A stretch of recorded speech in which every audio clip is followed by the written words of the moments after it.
KMS 7th graders, welcome.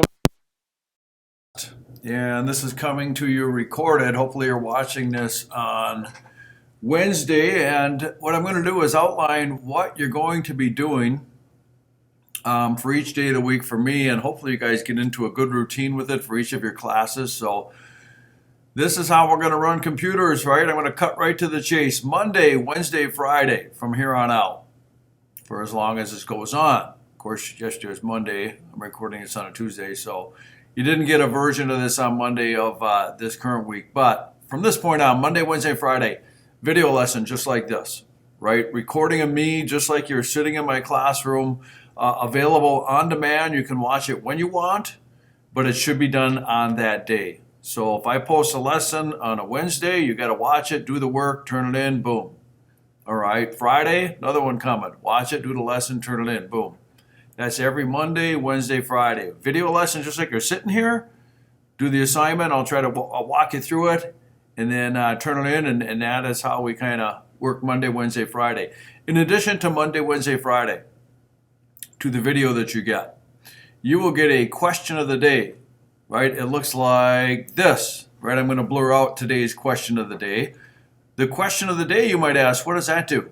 Question of the day allows me to make sure that you did what you're supposed to do. Gives me a way to take attendance. Just like the assignment, the question of the day is due that day. So Monday, Wednesday, Friday, you got a video lesson where I'll teach you something, give you some sort of assignment, and a question of the day. Okay? Sound good? Those are due, like I said, on that day, Monday, Wednesday, Friday, to get credit. Okay, and those are available on demand. So you can watch the assignment anytime you want. I would strongly encourage you guys to follow your routine. If you're in my first hour class, do this at 8 o'clock in the morning. Okay? The other days, Tuesdays, Thursdays, we will have a live Google Meet during regular class time. The links for these will appear in Google Classroom. They will occur at the normal time that we would start class each day. So again, if you're in my first hour, 8 o'clock, right? In that vicinity, give or take, you'll see the link there. Just make sure that you join. And what are we going to do in those Google Meets anyway? We'll talk about your assignment, reflect, I'll answer any questions. And it won't be a long Google Meet, however long it takes to answer your questions, see one another, and just, see that we're all doing well and have a chance to interact in a live environment, right? That's every Tuesday, Thursday during regular class time, right? You're probably getting inundated with stuff. Just check Google Classroom each and every day on the hour for that class, for my class anyway, and you should be in good shape. All right, sound good? All right, let's cut to the chase, the lesson itself. Today's lesson revolves around input and output, right? Now think back to a previous lesson we had. We talked that, first of all, we defined computers and what makes a computer, and we all realize that computers can do three things, right? They can input, they can, everybody, process, and they can output. Now it can be argued, some people would, computer science enthusiasts would say, well, there's a fourth part of that, right? Computers should also be able to store, right? So it's arguable that all computers can input, store, process, and output. Okay, that's remains to be seen. We're not going to get into an argument about what a computer is by definition, but today's lesson revolves around these two parts of what all computers can do, input and output. So this is the worksheet that you guys were given. It's in the Google Classroom. And here's your key vocabulary, input and output. Remember, input is the information we give as users to the computer. The output is what the computer gives us back. All right, I go back to that gumball machine. We know it's not a computer, but to me it's really simple in that when you give a gumball machine money, that is your input.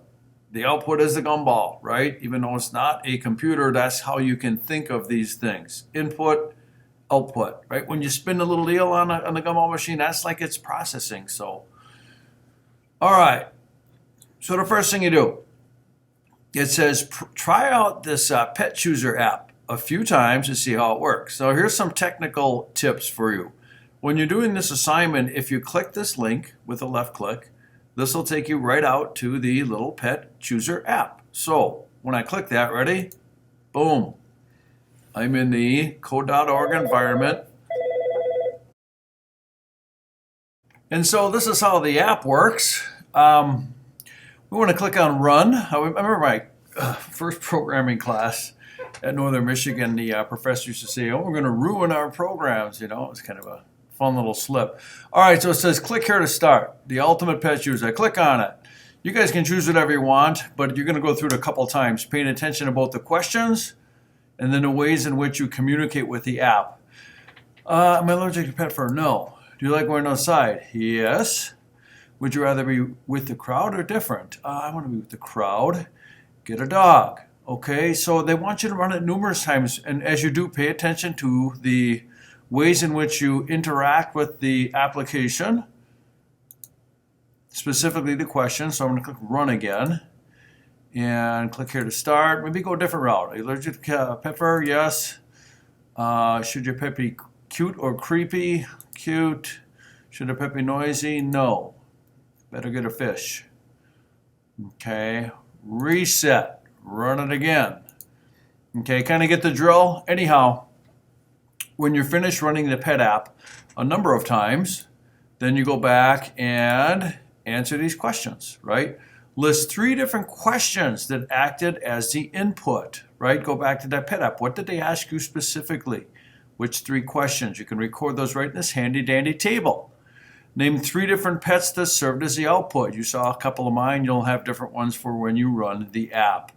All right, and then it continues like this. You know, they're going to go into another app called the Story Creator and do the same thing. You're going to, you know, click here, take you out to the app itself, and then when you run the app, right, you're going to answer these questions. List 3 different boxes you filled in that act as input. You can use the table once again. And then, you know, you guys can read. I'm not going to insult your intelligence with the questions here, but they're similar. And then finally on page 2, right, your app idea. You guys get to think of your own app, something that kind of parallels what you saw with the pet app and the story app. And then again, answer the questions. What does your app do? It can do anything you want. Be creative. Okay, fill in the boxes. What does your app do? What are the inputs to the user specifically? What kind of questions are you going to ask them? What are they going to see as output as a result of running your app? Okay.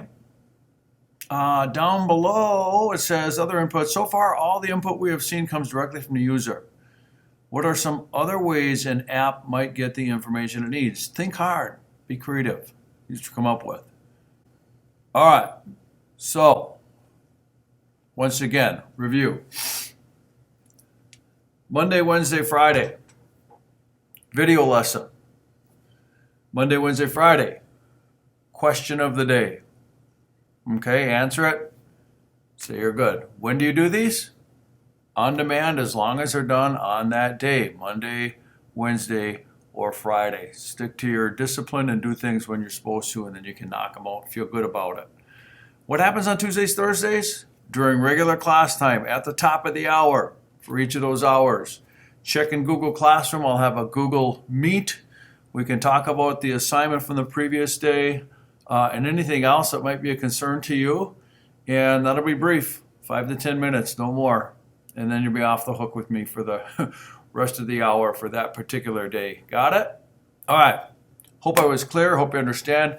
Most importantly, I hope you're well and staying disciplined and staying on board with your learning so that you have a chance to stay current and feel good about that. All right, you guys, take care. See ya.